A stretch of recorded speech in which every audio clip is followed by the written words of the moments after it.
Anything you want to say to your people? Anything you want to say into the mic? Heard it here first, folks.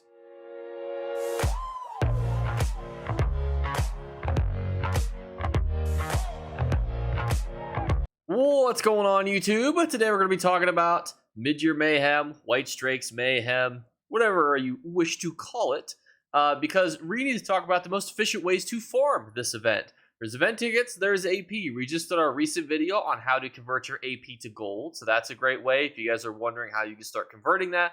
But there's tons of rewards that people don't necessarily always consider for Midyear Mayhem, the most commonly being the campaign rewards. So we're going to be talking about all those things and more, and we'll be posting some more future videos too, such as new ways to convert your Telvar to gold, because Telvar is going to be another currency that likely will get farmed a decent chunk during this event, and potentially we'll also touch upon the previous year's rewards, because, fun facts, there's some pretty juiced rewards in the previous year's Bags of Glory, which you can buy with your event tickets. So that's what this video is going to be focusing on. Let's jump on into it. Before we jump on into it, because I'm terrible at segues, please remember to like and subscribe, because we are closing in on 15,000 subscribers, and I love you all. So, starting us off, I want to talk about scouting missions. So you have to complete a Cyrodiil quest to get some event tickets. So my number one go-to is the scouting mission. You're able to find them here along the boards in your main castle keeps. Now, the biggest reason why I like this one is basically, even though it sometimes can be far away, it's RNG based on areas that you don't already have. It's super easy. You go there, you press A, you can run back, and let us not forget that at any point inside of Cyrodiil, you can always transport to the Imperial City for free. Once you queue in and are accepted, you are instantly able to teleport in, so you do not have to waste keep recall stones, and you do not have to sprint all the way back. You're able to easily get yourself inside of the Imperial City. Now, inside the Imperial City, that is where we are able to get another event ticket. Now, Cyrodiil and the Imperial City, in my opinion, are the two easiest event tickets places to get. Not a huge fan of doing the battlegrounds, but we'll talk about that as we get there. Now, what you guys may not know is if you go up every single ladder here, they each have their own quests assigned to them. 6 ladders, and you could also take the quest here. Now, going up into these districts is each of them has a unique quest that will always be the same, but actually one of you guys suggested on a previous video that you should do all of these in one day. You can see here's the quest giver.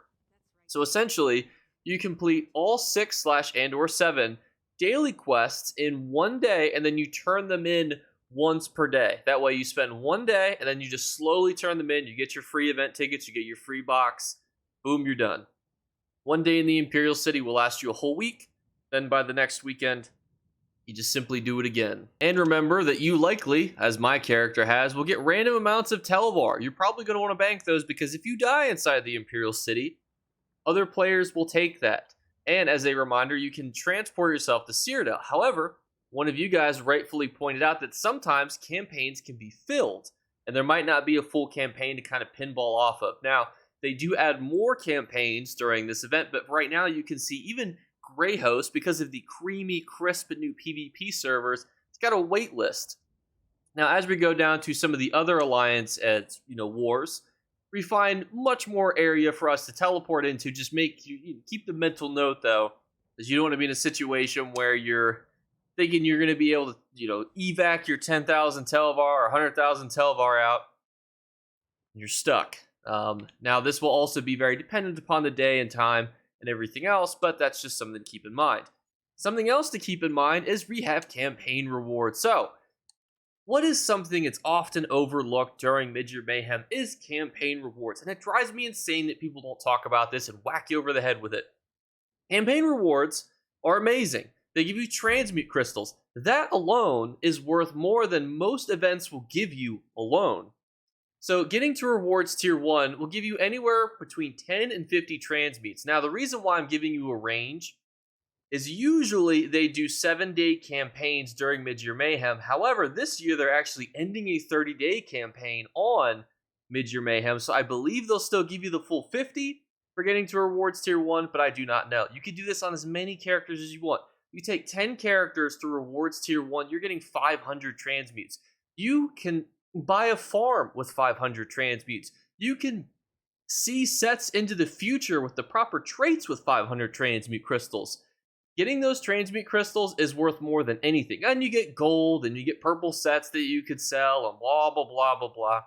All that other stuff is neat, but really it's about the transmute crystals, because farming transmute crystals is one of those things that is tedious in the Elder Scrolls Online, and this is the best way for you guys to do it. So before we wrap up in Cyrodiil, what are the best ways to farm Cyrodiil? There are obviously daily quests, there's town quests if you wanted to go to Bruma.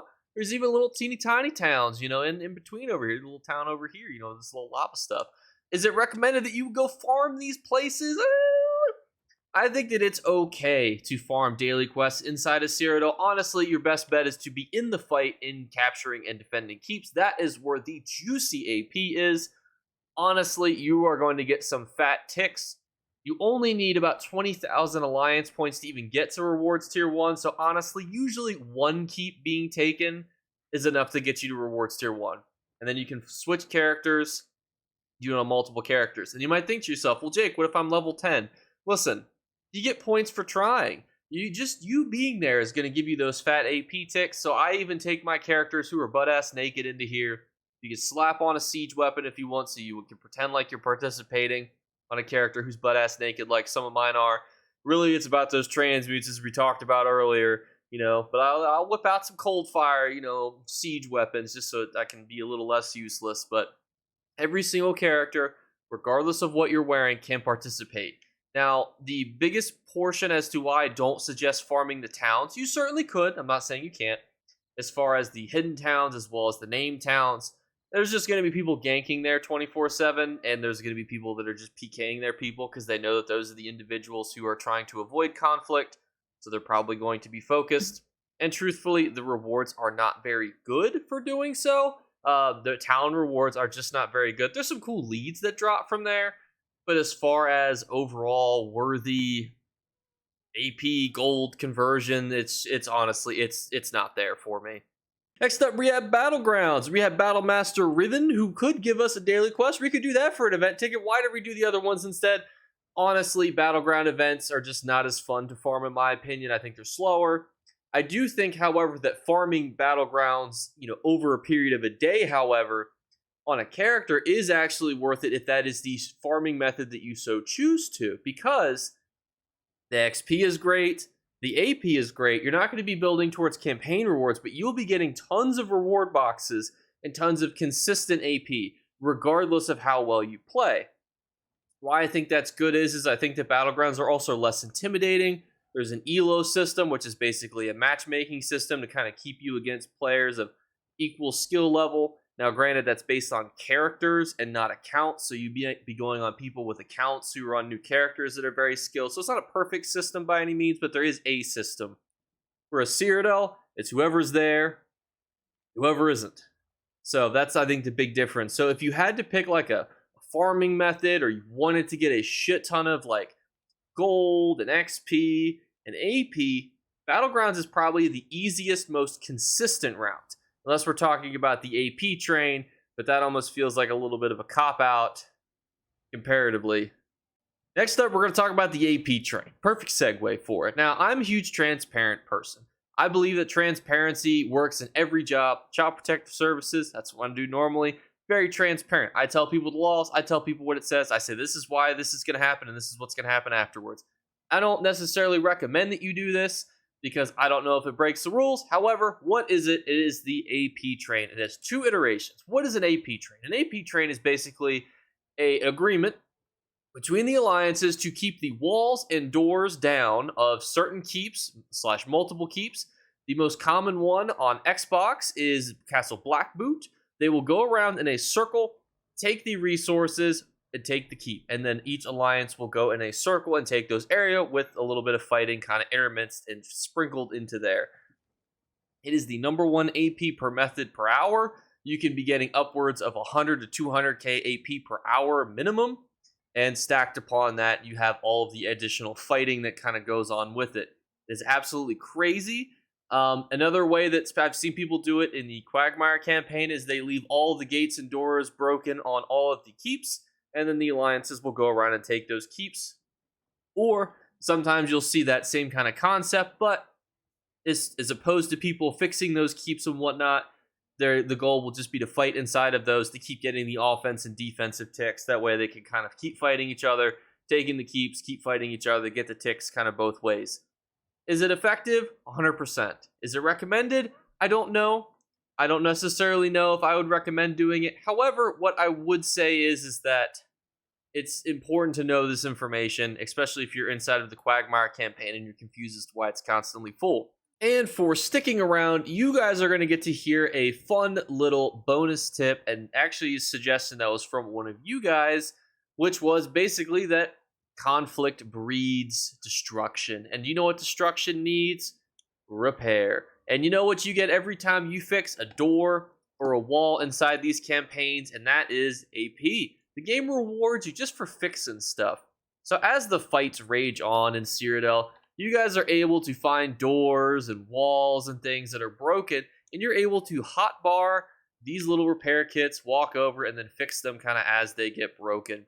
It is just as simple as that, and it is a free AP method that you guys are able to do. Some actually rate it as the best AP method, and it apparently also scales off of your ability to heal. So if you have support sets that are endorsing such a thing, you actually will repair for higher amounts, which will give you in turn higher AP. Although I would say too is you're going to get a lot of repair kits, so there's nothing wrong too with utilizing those repair kits because you're going to get flooded in your mail with them also. So that is another great tip for you guys to kind of utilize during this event. And the next tip for you guys that stayed around to the latter half of the video, Colovium War Torts. While they do not give you a bonus to AP, and I'm sorry that my face is blocking part of this, but the rest is kind of useless, you are able to get an additional 50% experience to your alliance rank and skill. Now, for those of you who may be a little bit confused as to what that means, is there's actually an alliance rank. That's where people are generals and recruits and yada yada. Now, the reason why you like to level that up is you are able to get skill points every single time you level those up. Everyone loves skill points, and you guys should too. And if you're trying to get those Alliance War skill lines leveled up, so you can get your extra skills and passive buffs, it's another best AP methods for this event. Well, the honest, undisputed truth is about 200k AP per hour is doing the train. You'll see people referencing the train in the Quagmire campaign. If your console does it, you're able to join the group. If you want to participate in it, you're more than welcome to. About 200k AP per hour. Battlegrounds generally will run you about 100k AP per hour, and it's about comparable, I would say, to Cyrodiil, because Cyrodiil has lots of conflicts. You're going to get like 80k AP ticks almost in single fights, but then other times you might be struggling because you're constantly losing keeps, you're not getting as much AP, so it will depend a lot on how your alliance is doing, but I would say that they are about equal in their AP methods. Telvar always remains the same in my opinion. I think farming Telvar through world bosses in the Overland and the Imperial City is the best way to do it. I already have a video on how to farm the Imperial City, so check that out if that interests you, and we have a video on how to convert your AP to gold, which is going to be paramount during this event. The other thing that we're going to be doing this week is a new Telvar to Gold guide, because obviously you guys are probably going to be getting lots of Telvar in this event. It'll be in the boxes and so on and so forth as well. So we'll be touching upon that. We'll also be doing a live stream to kind of talk about the little nitty-gritty pieces, potentially if you guys have questions about easy PvP setups, easy ways to kind of get and ask any of those more questions that are not able to kind of make these more condensed videos. We'll be able to talk about those things as well, so stay tuned for the live stream before the event starts, and the live stream during the event too. Rika will obviously live stream as well during these events, so stay tuned around for that. And that is going to wrap up the old video. Let me know in the comments below how you guys like to farm the actual AP, craziness event, Whitestrakes, Midyear, whatever they want to call it, this iteration. I like to farm Battlegrounds personally. It's my favorite way to level up my new characters. It's so fun to kind of practice on, classes and races that you've not played before, see how to kind of operate on a PvP basis on a simpler sense, especially because I don't really play Wardens and Dragon Knights, so usually this is the only time of year I even play those classes, so it's a good kind of way to learn about the facets of them. But let me know in the comments below what you like to do during this event, how you guys like to farm it, because if you comment, you are entered in our 3 giveaway drawings. We do a giveaway drawing, 1 for a comment, 1 for my favorite comment, and then 1 for a random subscriber. So stay tuned to see if your comment wins. These are the individuals who won last month. And just by being liking and subscribing and commenting, you are helping out the channel and you're giving back to these other individuals who also won. So stay tuned, and we do our drawings at the first of every single month. So I will catch you guys then for the next drawing, and you'll definitely see me a lot sooner for the next video. Bye, guys. Remember to like and subscribe to Jake Clips. Or you should. I might have to pluck your eyes if you don't.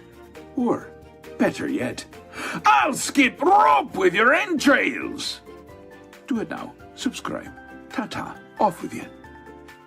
Post outro super quick because this is a longer video. Would you guys prefer a live stream next? That would be tomorrow, Wednesday. Or would you guys prefer a video next? The video would be the updated Telvar conversion guide, kind of Midyear Mayhem kind of style, versus the live stream, which would just be more of like a Q&A. Here's how to kind of get into the different facets of, you know, Whitestrakes, Mayhem, and kind of so on and so forth. Let me know what you guys think would be better, and we'll see you then.